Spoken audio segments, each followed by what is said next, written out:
Petualang indah dipaham, cerah diterpa mentari pagi. Kalau salam tak dijawab semangat, kita pulang sekali lagi. Assalamualaikum warahmatullahi wabarakatuh. Selamat pagi dan salam sejahtera atas kita semua. Yang saya hormati Direktur Kerjasama ASEAN, Kementerian Luar Negeri, Ambasador US ASEAN, dan seluruh staf daripada Kementerian Luar Negeri, Bapak Iman Protoseno yang tahun 2011 kita bertemu di Bali. Siapa lagi yang lain? Pak Ajeng, Pak Sinta, selalu loyal ya sama bloggers ini, dan semua para bloggersuan, bloggerswati yang saya cintai dan saya banggakan. Kalau ANSA bergerak aktif, tercipta tarian penghibur hati. Kalau bangsa tidak kreatif, bakal kuli di negeri sendiri. Saya nggak akan bicara negara-negara lain dulu deh, negara kita dulu deh. Saya akan bicara tentang negara kita.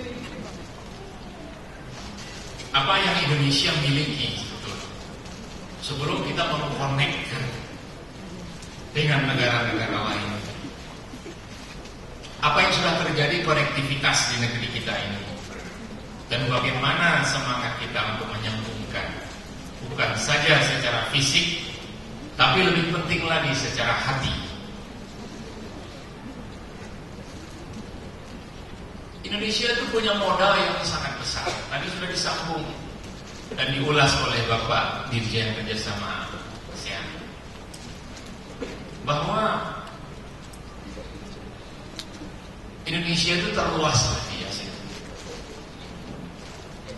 Kalau kita terbang dari barat ke timur itu butuh 9 jam dengan pesawat Boeing, sama dengan Jakarta ke Jeddah.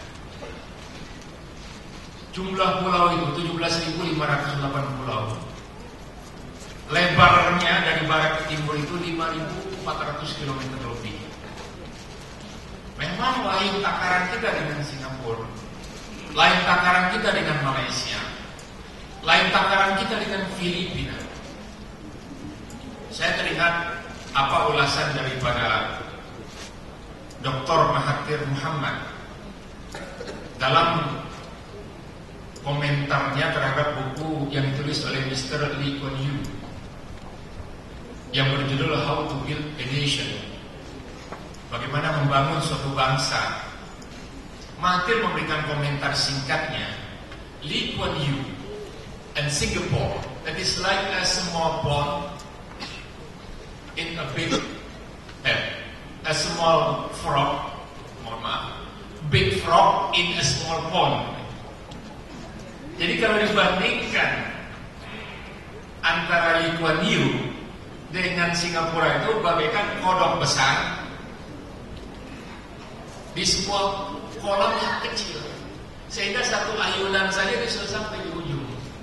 Sementara di Indonesia ini 100.000 ayunan itu kita belum sampai di ujung. Itu dulu. Jadi bagaimana kita mengkonekkan ini? Keunggulan kita dari segi jumlah penduduk 250 juta. Keunggulan kita dari potensi ekonomi, sehingga segala apa yang ada sumber daya alam di Indonesia ini ada. Tinggal barangkali bagaimana pengolahannya dari segi sumber daya manusia. Nah, wajar saja kalau Indonesia itu, kalau menurut saya, sangat pantas dan sangat layak sebagai pemimpin di ASEAN. Jadi posisi kita dulu, positioning kita dulu, harus ada semacam proud of dari kita dalam negeri ini. Harus ada rasa kebanggaan di negeri kita. Kalau itu luntur, hancur Indonesia ini. Bapak Ibu sekalian, hadirin hadirat yang saya hormati dan saya banggakan, Jadi sebetulnya tahun 2011 Indonesia itu sudah menempati ranking ke-16 dunia, sehingga Indonesia menjadi anggota G20 dengan PDB hampir 1 triliun US dollar.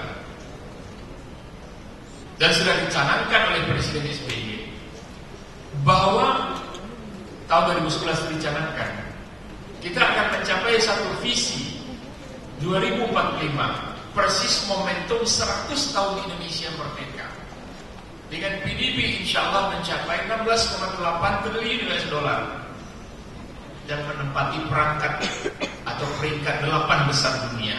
Itu yang ingin kita kejar. Bridgingnya nanti di tahun 2025, insya Allah Indonesia bisa mencapai peringkat 12, jadi naik 4 peringkat, dari peringkat 16 ke peringkat 12 ke peringkat 8. Itu kalau kita mau melakukan satu ekstrim usaha yang ekstrim untuk mencapai cita-cita itu. Jadi kalau kita lihat, saya alhamdulillah 3 kali bisa diskusi dengan Mr. Lee Kuan Yew. Dalam diskusi itu saya bertanya bagaimana Mr. Lee ini dengan negara sebesar Singapura itu, penduduknya 3,5 juta, pendatangnya 2 juta, total penduduknya jadinya 5,5 juta. Memang tidak bisa dibandingkan dengan Indonesia. Pak, di Singapura itu kita sudah dapat 3G semuanya di Singapura. Kalau kita naik sepeda dari ujung ke ujung, tak sampai 9 jam. Ini naik pesawat 9 jam. Nah, apa yang kita lakukan untuk konektivitas dalam negeri dulu?